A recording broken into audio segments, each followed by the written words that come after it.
I've been playing Minecraft for years now, ever since October of 2012. In other words, that's older than about half of you watching. Over the course of my time playing the game, I've developed several opinions on the game's many features, some of which are definitely less popular than others. For the past 2 years now, I've been making a lot of rankings based on the game, and the comment sections have been very polite to tell me just how hot some of my takes are.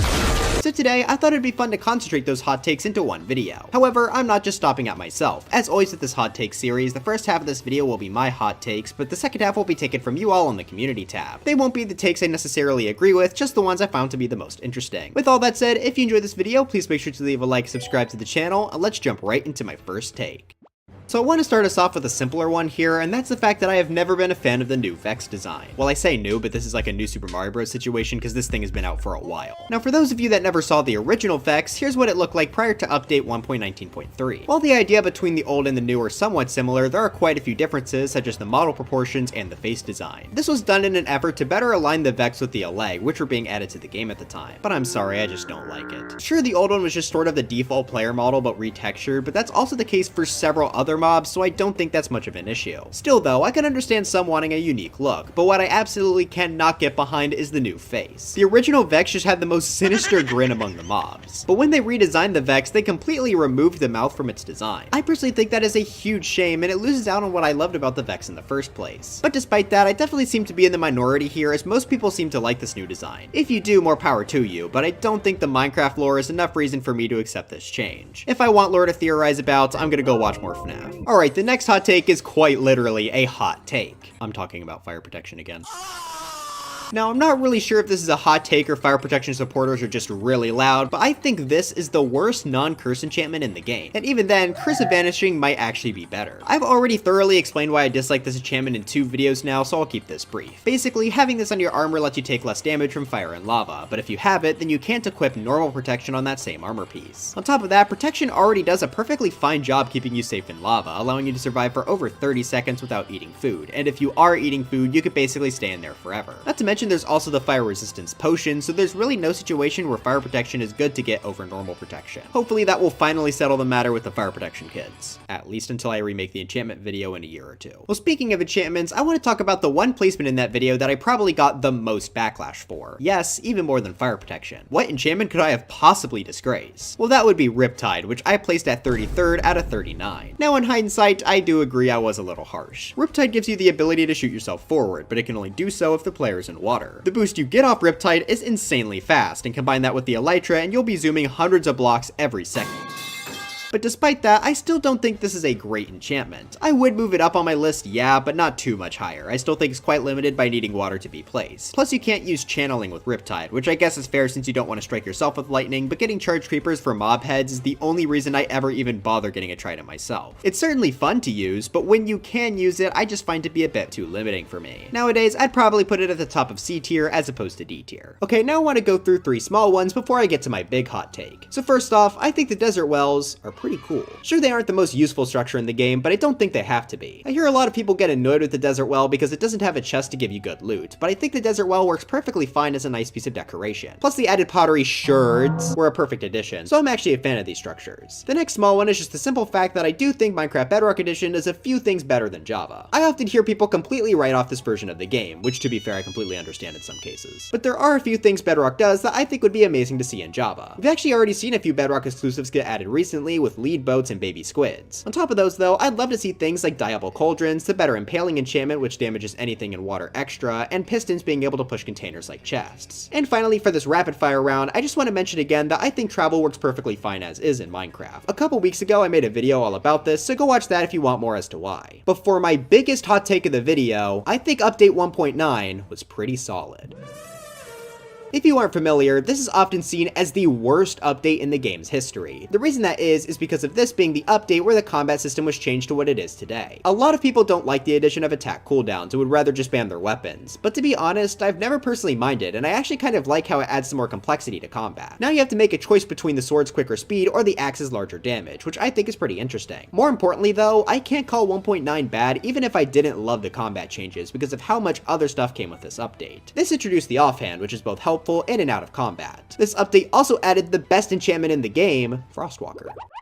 Oh, and mending, I guess. But some of the most notable changes come from the end. Not only did 1.9 actually add the outer end islands, but end cities as well. That also comes with the addition of the elytra, which I've made pretty clear that I quite enjoy. The Ender Dragon boss fight also got far more interesting with a new set of attacks that he didn't have before. So overall, there was a lot of great stuff added here. I will eventually do a video ranking all the game's major updates, so spoilers for that, I don't think this will be placing low on the list at all. It's far from my favorite updates, but I think calling it the worst when stuff like 1.10 exists is a bit disingenuous. But now it's time to see what you wacky individuals said in the comments. This time around, we got some pretty good ones, because I disagreed with a lot of them.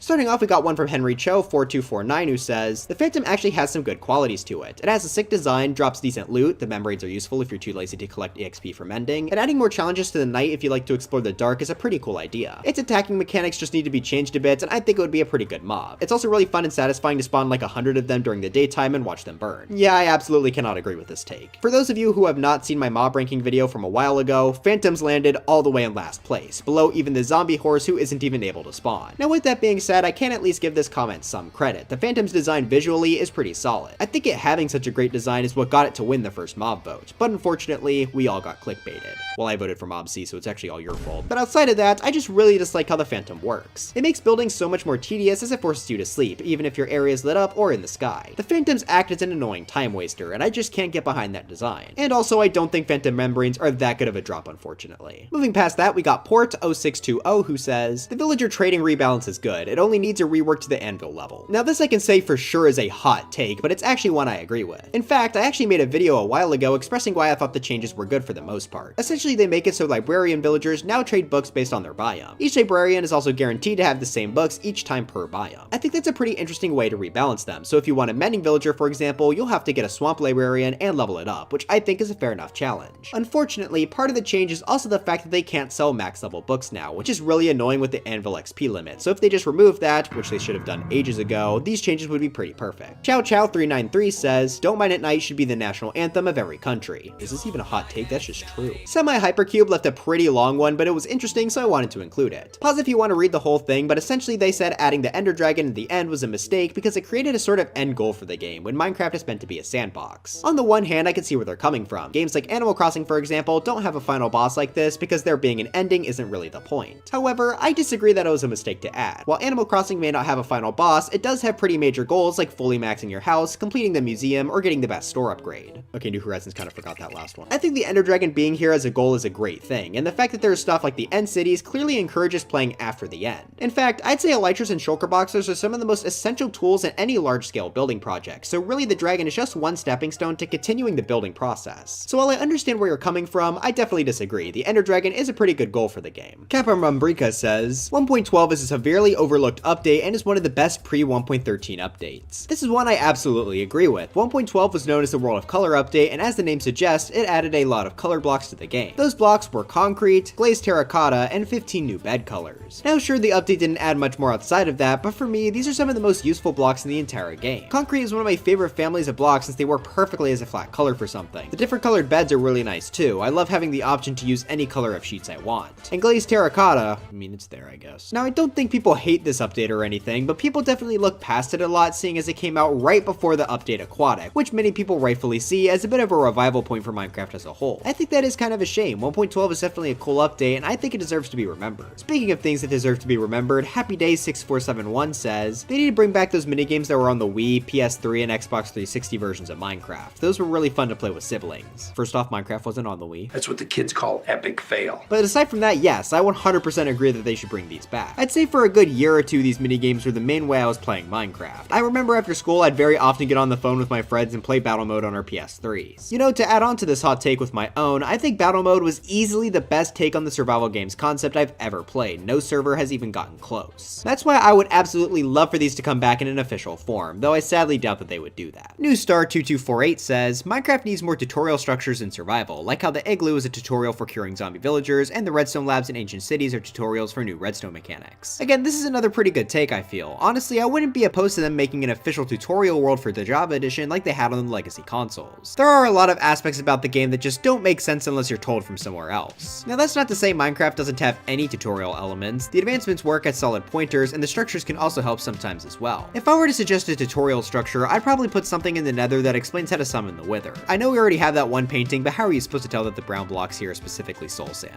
Brown bricks with Minecraft. Maybe they could just add a room like this to the Nether Fortress where the chiseled nether brick represents where to place the skulls. I don't know, but either way, I would absolutely be on board to see more tutorial aspects added to the game. Living Like Eli 6785 says, Minecraft Story Mode is a series that deserves to be brought back and remembered.